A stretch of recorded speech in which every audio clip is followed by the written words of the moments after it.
Hola, bienvenidos a esta nueva clase de MATLAB donde vamos a ver el concepto de matrices. Las matrices de hecho son las que le dan nombre a este lenguaje. MATLAB es por Matrix Laboratory.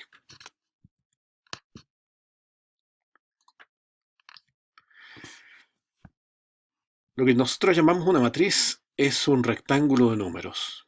Por ejemplo, aquí estamos viendo un rectángulo de 2 por 3.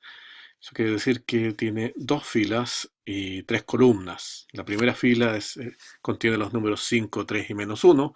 La segunda fila contiene los números 0, menos 2 y 1. Si lo leemos por columnas, la primera columna tiene el 5 y el 0, la segunda el 3 y el menos 2, y la tercera el menos 1 y el 1. En MATLAB, la manera de escribir una matriz es entre paréntesis cuadrados y se enumeran los elementos por fila. Entonces, la matriz que estamos viendo ahí arriba sería, abre paréntesis cuadrado, 5, 3, menos 1, punto y coma, 0, menos 2, 1. El punto y coma señala el cambio entre una fila y la siguiente. Las matrices eh, tienen una cantidad de operaciones que son similares a las que ya hemos visto con vectores. Por ejemplo, la operación de transposición intercambia filas con columnas. Si nosotros definimos una matriz de 2 por 3, como la que habíamos visto antes, ¿no es cierto? 5, 3 menos 1, 0 menos 2, 1. Lo que obtenemos de MATLAB es ese rectángulo de números. Y si nosotros ahora hacemos la operación de transposición, que recordemos que se escribe con una prima, lo que obtenemos es la misma matriz, pero esta vez lo que antes era una fila, ahora es una columna. El 5, 3 menos 1, que era la primera fila, ahora es la primera columna. El 0, menos 2, 1, que era la segunda fila, ahora es la segunda columna. Esa es la operación de transposición de matrices. Ahora hay otras operaciones también son similares a las operaciones de vectores. Supongamos que tenemos esta matriz de 2 por 2. 1, 2, 3, 4. Es la matriz A. Y luego la matriz B, 2, 5, 1, 3, 2, 5, 1, 3. Con esas matrices, por ejemplo, podemos hacer una operación de suma. Y la suma se hace componente a componente. El 1 se suma con el 2 y da un 3. El 2 se suma con el 5, da un 7. El 3 se suma con el 1, da un 4. Y el 4 se suma con el 3 y da un 7. Como pueden ver ustedes, para que las matrices se puedan sumar, tienen que tener exactamente las mismas dimensiones. De la misma manera, también tenemos la operación de punto asterisco. Recuerden, punto asterisco era una operación de producto, pero que se hacía componente a componente, al mismo estilo que la suma. Entonces, por ejemplo, si yo digo A punto asterisco B, voy a tener una matriz como resultado de 2 por 2 también, donde el primer elemento aquí es el producto del primero de una con el primero de la otra. Entonces, 1 por 2 da 2, 2 por 5 da 10, 3 por 1 da 3 y 4 por 3 da 12. La operación de suma, sum, también está disponible para matrices. Si yo le aplico una matriz, nuevamente aquí vemos nuestra matriz 5, 3 menos 1, 0 menos 2, 1. Si yo lo aplico a una matriz, eh, la operación de suma se hace columna por columna. ¿eh? Entonces da 5 más 0 es 5, 3 menos 2 es 1, menos 1 más 1 es 0. Y el resultado entonces es un vector fila. Si ahora a este vector fila ya le aplicara suma, obtendría la suma total de todos los elementos. Sería en este caso 5 más 1 más 0, 6.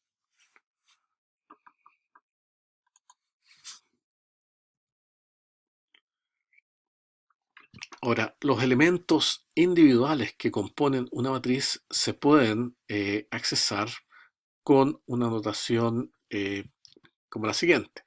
Si yo tengo una matriz y quiero ubicar al elemento que está en la fila I, columna J, entonces fila I, columna J, y la matriz se llama A, eso se identifica como A, abre paréntesis, I, J. ¿Ah? Para ver eso en un ejemplo, supongamos que tenemos una matriz llamada M, que tiene 5, 3, menos 1, 0, menos 2, 1, y digo M de 1,2. Eso es primera fila, segunda columna, o sea, es el 3.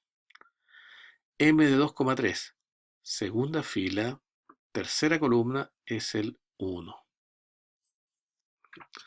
Así entonces yo puedo identificar elementos específicos de la matriz y trabajar con ellos.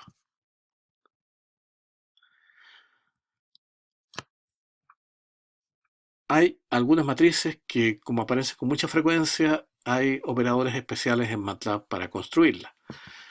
Una matriz de este estilo, por ejemplo, es la matriz ceros. Ceros en donde al invocar este operador se indica cuántas filas y cuántas columnas va a tener. Por ejemplo, ceros de 2,3 me da una matriz de 2 filas y 3 columnas de puros ceros. Similarmente, ones de 2,3 me da una matriz de puros unos que tiene, en este caso, 2 filas, 3 columnas. Una matriz que resulta muy útil también es la matriz que se llama identidad. Es una matriz que tiene puros ceros, salvo en la diagonal que tiene unos. Y el nombre que se le da en MATLAB es I, ¿ah? Ella, de 4, en este caso, porque va a ser de 4 por 4. En la dimensión se indica solo una vez porque es una matriz cuadrada. El nombre I, entre paréntesis, viene del inglés. La letra con la cual normalmente se identifica una matriz de identidad es la letra I mayúscula, que en inglés se lee I. ¿Ah? La razón por la cual no se usa eso es porque se puede confundir con otros usos, que se le a la letra I en MATLAB, y por eso se usa el nombre I.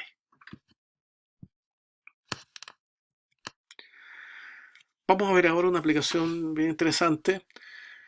Si ustedes ven este grabado del año 1514 de Durero y observan con cuidado, van a ver que aquí detrás de la figura principal, al fondo, hay un cuadrado que, si nos acercamos y lo miramos con cuidado, es lo que se llama un cuadrado mágico. ¿Qué es un cuadrado mágico? Aquí tenemos otro ejemplo de un cuadrado mágico. Un cuadrado mágico es una matriz cuadrada en donde todas las filas, todas las columnas y las dos diagonales suman lo mismo. La diagonal principal, la diagonal secundaria. Por ejemplo, aquí ¿cuánto tenemos? 16 más 2, 18, 21, 31, 34. Tengo 34 en la primera fila. Veamos la primera columna. 16, 21, 30, 34. La diagonal.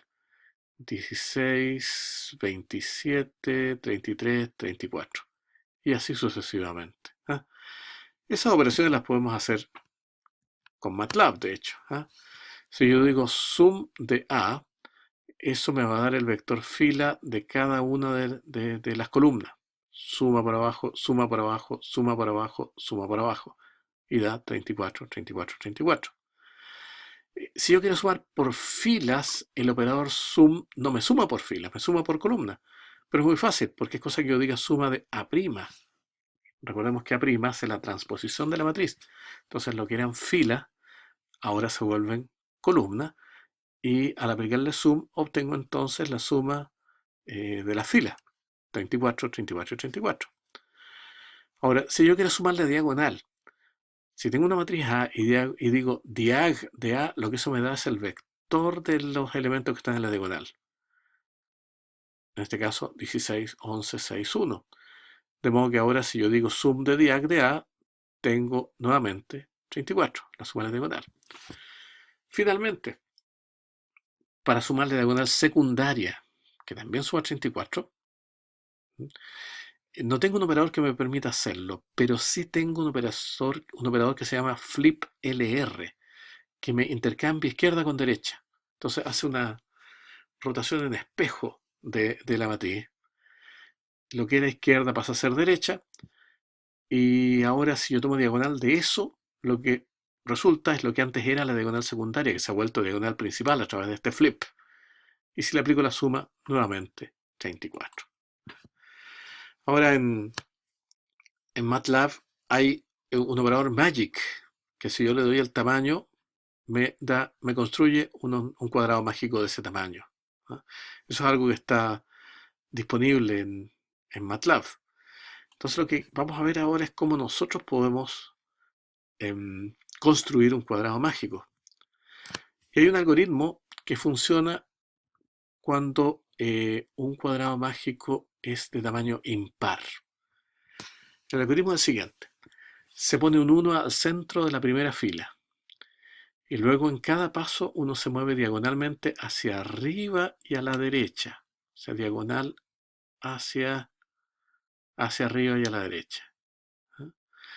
Y si uno se sale por un borde, reingresa por el borde opuesto. Y si no se puede mover porque el casillero de destino está ocupado, en lugar de eso, baja un casillero y luego continúa. Entonces, por ejemplo, esto diría, ya, partir casillero del centro de la primera fila. Subimos hacia arriba y a la derecha, por supuesto, inmediatamente nos salimos y reingresamos entonces por el borde opuesto y llegamos acá. Nuevamente, ahí colocamos el 2. Arriba y hacia la derecha, nuevamente nos salimos, por lo tanto ingresamos por el borde opuesto y tenemos un 3. Subimos hacia el borde y hacia la derecha, hacia arriba y hacia la derecha, pero no podemos hacerlo porque ya está ocupado. En ese caso bajamos 1 aquí, anotamos ahí el 4 y subimos arriba a la derecha, aquí está el 5, subimos arriba a la derecha, ahí está el 6, tratamos de subir arriba a la derecha, con lo cual reingresaríamos hacia el 4, pero no podemos. Entonces bajamos al 7, subimos arriba de la derecha, salimos por ahí, ingresamos por el 4, por acá, llegamos al 8, subimos arriba y a la derecha, salimos por ahí, ingresamos por abajo, llegamos al 9 y con eso acabamos de llenar nuestro rectángulo. Ese es el algoritmo. Entonces ahora lo que queremos hacer, y les dejamos este ejercicio planteado, es de escribir una función llamada mágico impar, que si yo le doy un tamaño n, que voy a suponer que es impar, me construye y me retorna un cuadrado mágico de n por n en la matriz A. Bueno, y con ese ejercicio los dejamos entonces, completamos este video y nos vemos en la clase.